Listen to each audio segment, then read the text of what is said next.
In today's show, I'll be breaking down the latest Bitcoin technical analysis as we recaptured 69 G's, baby.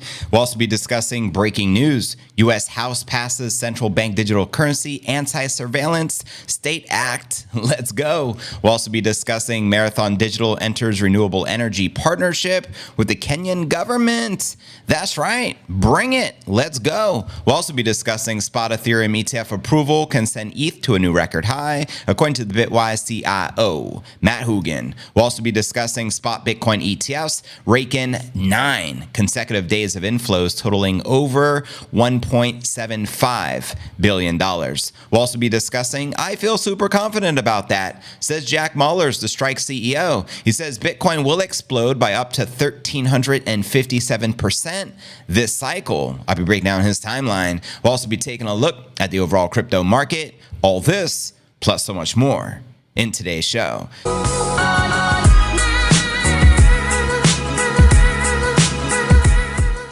If you're new to the channel, very important to smash that like button and that sexy subscribe button so you can get an on-screen shout out by yours truly. It also helps out tremendously with the YouTube algo. Today is pod episode number 1650. I'm your host, JV, and it's May 25th, 2024. Another epic day in the markets. It's been a pretty historic week, to say the least, and we're still in the green, and it's the weekend. Happy Sat Stacking Saturday. Let's get it. Let's kick it off with our market watch, as we do each and every day. You can see Bitcoin in the green, trading at roughly 69,300 at the time of the live. We have Ether in the green, trading above 3,700, along with XRP and DOT in the green, while Solana, Avalanche, and Bitcoin Cash Trash correcting and in the red.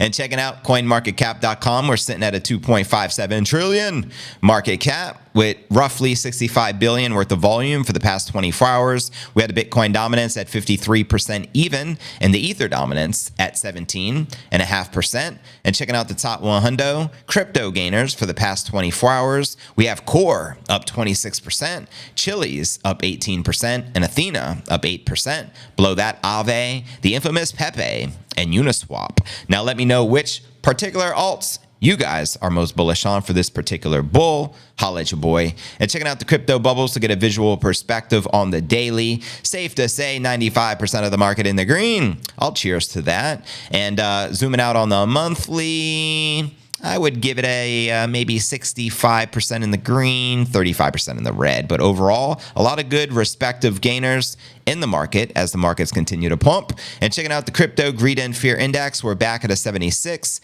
Extreme greed yesterday 74, last week 73, and last month a 72 in greed. So there you have it, my crypto fam. Now that there's only 1 week left here in the month of May, where do you feel this monthly close will likely take us? Do you think we'll close above 70 G's? Holla at your boy. And when do you feel we can break the current all-time high, which we eclipsed back in mid-March? We touched $73,800. Shout out Fresh. He just gifted 5 MicroStrategy memberships to the channel to the following: Skins, the Hodl King, Guildo, Sat Stacker, the Calistanian, and Moonstone. Well, you've all been hooked up.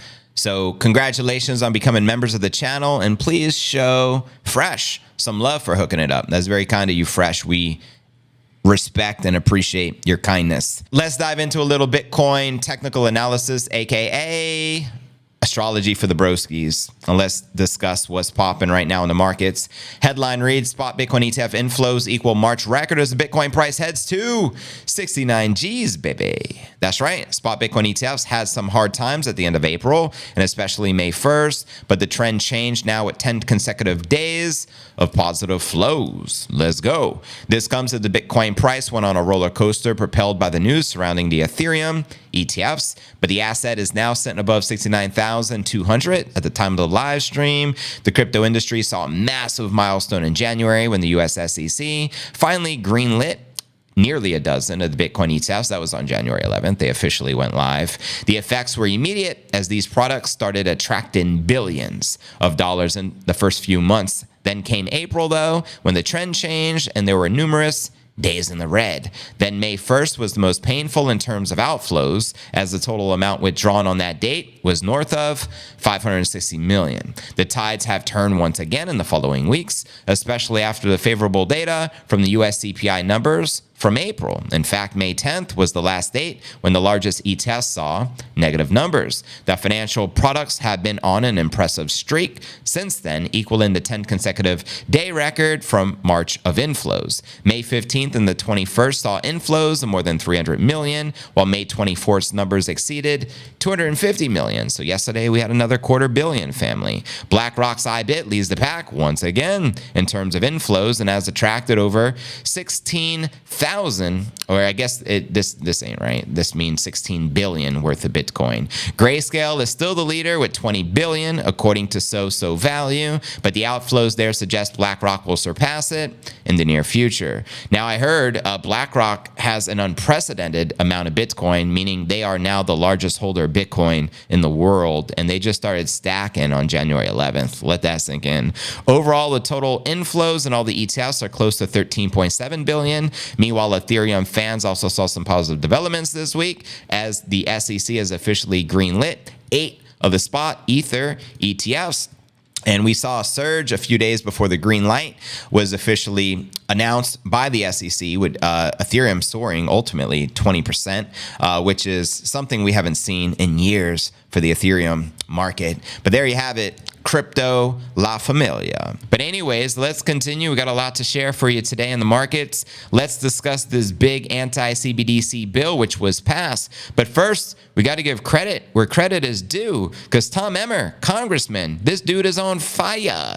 He just recently wrote, this week, the House GOP took action to prevent the machine at the Federal Reserve from creating a CCP-style surveillance tool with a central bank digital currency. This should not be a partisan issue. Americans do not want their governments to spy on their finances. I couldn't agree more. I wrote here, salute to Tom Emmer for standing up, taking action, and getting the job done for the American people against the CCP-style corruption of Biden, Yellen, and their nefarious CBDC agenda, because we all know it's extremely nefarious, meaning wicked and evil. Total control. What can go wrong with programmable money?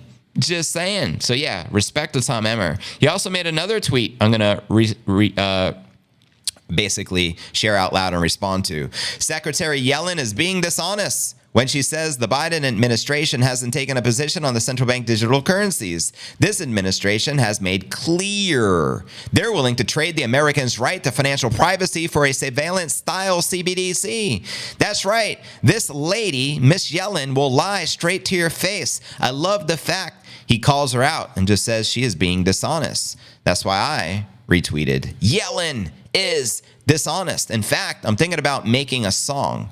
I think that would be the hook. Yellen is dishonest. What do you think? Chandy, what do you think? Should we make a track called Yellen is dishonest? I think it got a certain ring to it. I think it's something everyone could remember if we put that track together. Yellen is dishonest. What do you think about that? So is Pocahontas. This already got a lot of love, so I appreciate you guys. But anyways, I just wanted to highlight Tom Emmer is doing a fantastic job, getting the job done, protecting us against this Chinese Communist Party surveillance in which Biden and Yellen are trying to put on the American people. So yeah, following the passage of the landmark crypto bill, the Financial Innovation and Technology for the 21st Century, FIT 21 Act, and the U.S. House of Reps passed the CBDC Anti-Surveillance State Act on Thursday. This is big. The majority whip, Tom Emmer, wrote on X, and which I just shared with you. And for more than 2 years, we have worked to educate, grow, support, and pass the important legislation which prevents unelected bureaucrats from issuing a financial surveillance tool to fundamentally undermine our American values. He also said, my legislation ensures that the United States digital currency policy remains in the hands of the American people so that any development of money reflects our values of privacy, individual sovereignty, and free market competitiveness. This is what the future global digital economy economy needs. We are proud to have led this effort and thank my colleagues for their support. I thank all of you. Thank you. Rep. Emmer explained on the House floor before the vote, this bill is simple. It halts the efforts of this administration or administrative state under President Biden from issuing a financial surveillance tool that, if not done correctly, will fundamentally alter the lives of every American. The congressman stressed whatever is ultimately developed must emulate the core tenets of cash. Simply put, any digital currency issued by the government, again, must be open, permissionless, and private. He emphasized it cannot be used in the way the Chinese have deployed their digital yuan to build social credit scores on their citizens based on their purchases and their behavior. These types of tools cannot exist in a free society like ours, and we should only accept a digital currency that's consistent with our values. Amen to that. So I think this is fantastic. This is something I honestly wasn't anticipating. I thought the CBDCs weren't going to be able to be stopped, in all fairness, because I knew that's been the agenda for a long time. But it looks like they're going to have to be using an existing stable coin because the government's not going to be able to create their own, from my understanding. But anyways, fam, next story of the day, let's discuss big news coming out of Kenya. The headline reads, Marathon Digital enters renewable energy partnership with the Kenyan government. That's right. Bitcoin mining giant Marathon Digital recently announced a new partnership with Kenya's Ministry of Energy and Petroleum to develop the country's already thriving renewable energy sector. The partnership will focus on exchanging technical knowledge and research, policy ideas, investment strategies, and the development of critical energy infrastructure. In the wake of the newly inked collaboration, Marathon Digital CEO Fred Thiel noted the advantages of fostering such a relationship with Kenya's Ministry of Energy and Petroleum. Quoting him here, this agreement with the Ministry of Energy and Petroleum is a pivotal moment for our business, as it provides us with a clear framework to pursue opportunities across the Republic of Kenya. It demonstrates the innovative approach that Kenya is taking to optimize their energy usage and to enhance their technological infrastructure. And according to the International Trade Administration, more than 80% of Kenya's electricity is generated through renewable energy sources. Kenya's renewable energy sector uses a mixture of wind, solar, hydroelectric power, and geothermal energy to provide power to the grid. The geothermal energy contributing the largest amount of power to the country's electrical infrastructure. That's what's up. Now, the ITA also noted that Kenya is one of the world's lowest cost geothermal energy producers and a prime candidate for solar energy generation due to the ample amounts of sunlight the African country receives every year. And you can see this pie chart breaking down Kenya's renewable energy sector by method of generation, clearly geothermal leading the pack. Geothermal is also what they're using over in El Salvador to mine Bitcoins using volcanoes. So winning. Let's go. Now, their partnership with Marathon Digital marks a surprising shift in Kenya's government, which has been exploring avenues to regulate digital assets, yet has been somewhat cautious, if not outright hostile, towards the adoption of novel blockchain and crypto projects. After a series of recommendations from government agencies and officials, the government of Kenya banned WorldCoin from operating in the country for 1 year. Good for them. I am not a fan of WorldCoin or any project trying to scan your retina. Just saying. So good for them. The government cited privacy concerns, a lack of transparency, and security issues with WorldCoin's collection of biometric data as the primary drivers behind the ban. Again, I agree with that. I think they should ban it in the United States as well.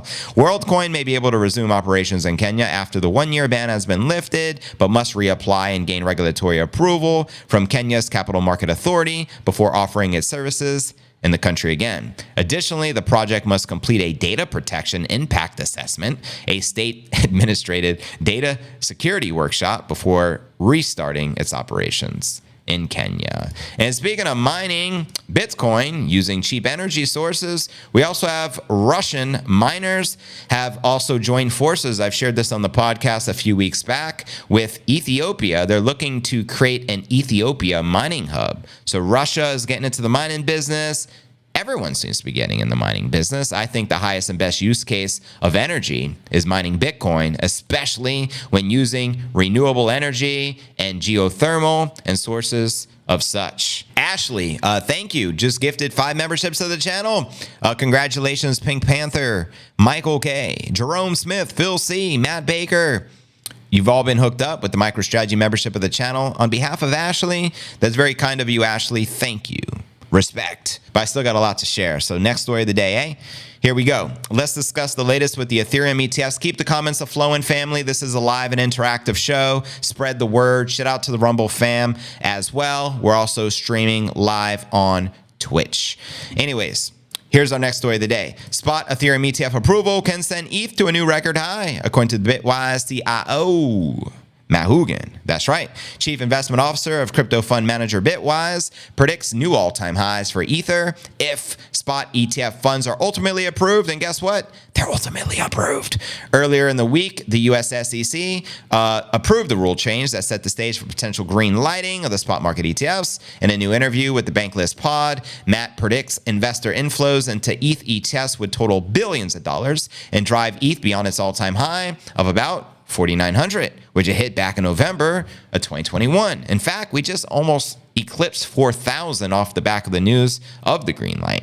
Quoting him here, I don't think the Ethereum ETFs will match the Bitcoin ETFs, but I do think it will be measured in terms of many billions of dollars. Will it be enough to drive Ethereum to new all-time highs? I definitely think that's possible as well. If Bitcoin ETFs did 12 billion in their first 4 months, I think Ethereum ETFs will do less than half of that, but more than a quarter of that. And that's going to be pretty significant. Remember, that's against a market with no new net supply. So I think there is real demand. Hoogan believes that ETFs with exposure to multiple digital assets will also launch in the future, and investor demand will exist for the different types. Quoting him again, I think if you think about the ETF investor market, if I had to put numbers on it a year from now, I think you'll have 30% of that market that's Bitcoin only. You'll have like 50% of the market that's a mix, and you'll have 20% of the market that's ETH only. Many professional investors are looking at the crypto market and they're looking for sort of a tech alpha. They're looking for that high returning asset. Ethereum fits nicely into that dialogue. So I think you'll see it there. And I think the markets as a whole will benefit from there being multiple crypto asset ETFs if that's what we get. It makes the market feel more robust, more real. There's more to talk about. I think it'll be a net positive. These are going to be significant. So there you have it. And to watch this interview he did, why the Ethereum ETF is bullish, check the show notes below the video in the description. Let me know your thoughts. Do you agree? Do you disagree? But anyways, our next story of the day, family, let's break it down. Let's discuss the Bitcoin ETFs. Now we discussed the Ethereum ETFs. They've had a lot of volume commence, and then we'll dive into Jack Muller's bullish 1 million Bitcoin price prediction. Here we go. Spot Bitcoin ETFs rake in 9 consecutive days of inflows totaling $1.75 billion. That's right. According to data from the London-based investment firm Farside, Bitcoin ETFs have seen positive inflows since May 14th, totaling $1.75 billion. May 15th and the 21st marked days with the largest inflows, so they saw 303 million and 305 million, respectively. The data also unveils that the GBTZ is the only Bitcoin ETF that saw outflows during the 9-day period, and on May 14th, it saw 50 million worth of outflows, while the May 22nd and May 23rd, it saw 16 million and 13 million, respectively. Furthermore, according to the Far Side, remember the Far Side, wasn't that like comedy thing? Like, basically comedy books and such. The Far Side. I don't remember if that was like in the funnies. The funnies, if you're new to life and you're not as old as I am, there was actually newspapers once delivered to the house. There was a funnies section, which is ultimately the comic section, and I think there was Far Side. Correct me if I'm wrong. For some reason, it's sticking in my mind right now. But I digress. We're talking about IBIT right here, which saw 290 million worth of inflows. Spot market Bitcoin ETFs were approved by the US SEC earlier this year after years of rejection when a judge ruled that the regulatory body must reconsider its stance to remain consistent with the previous rulings. Bitcoin ETFs give consumers exposure to Bitcoin and has them directly purchasing it. Well, the consumer doesn't directly purchase it, but the financial institution. Earlier this month, it was found that the largest U.S. hedge funds combined to accumulate $2.6 billion worth of Bitcoin ETFs. Quoting them here, 12 of the largest 25 U.S. hedge funds collectively have over $2.6 billion in Bitcoin ETF exposure. 11 of the largest 25 registered investment advisors also have exposure, all while Bitcoin is just $1 trillion asset class. Let that sink in. We're just getting this Party started, family. Bitcoin, a lot of room to pump. So let's pump it up. But anyways, fam, now for our featured story of the day.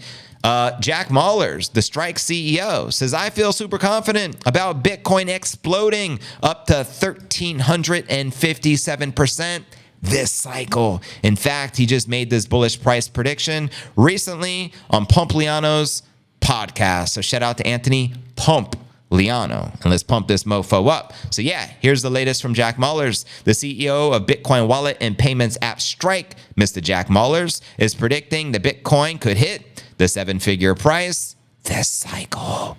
Mahler said in a new interview with Pump that Bitcoin can soar between 260 and 1,357% in the coming months. Quoting him here, I think we're still so early at the Bitcoin story. I am publicly on record saying I think Bitcoin hits $250,000 to $1 million in this cycle. So now I am speaking to the next 10 to 18 months. Mallers predicts that the U.S. government will be forced to turn on the money printers to pay the bills on its record high $34.5 trillion debt.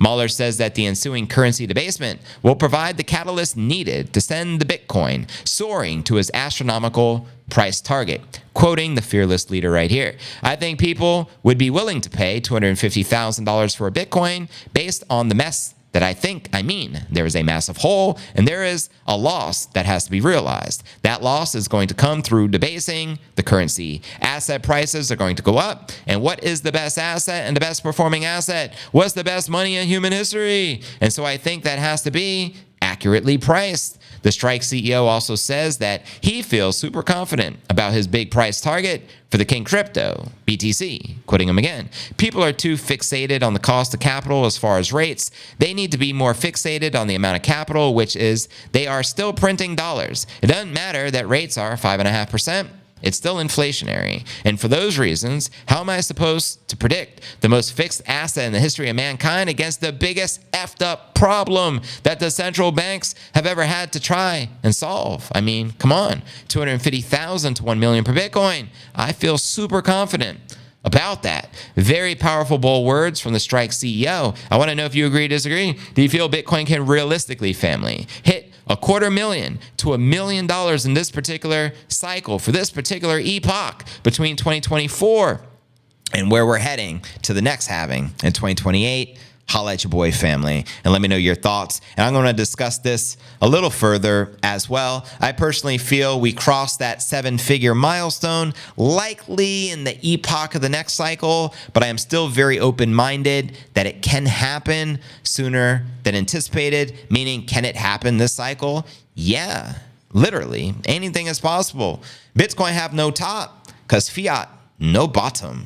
Real talk. So we shall soon see. Let me know your thoughts when you feel we're likely to break the seven-figure milestone. Holla at your boy in the live chat. And I'm going to read as many of your comments out loud as I can. JV is cute too? As cute as Nipsey, Melda? As cute as Nipsey? Be honest. JV is cute when he blushes, when he asks him about his dates. Oh boy. Oh boy, why am I reading these comments out loud? Maybe good he doesn't see these comments. Well, now that I finished ranting and I decided to read the comments, for Christ's sake, fiat equals Shiats. Amen. Well said. Glad you're back on YouTube, broski. Shout out Joseph. It feels good to be back.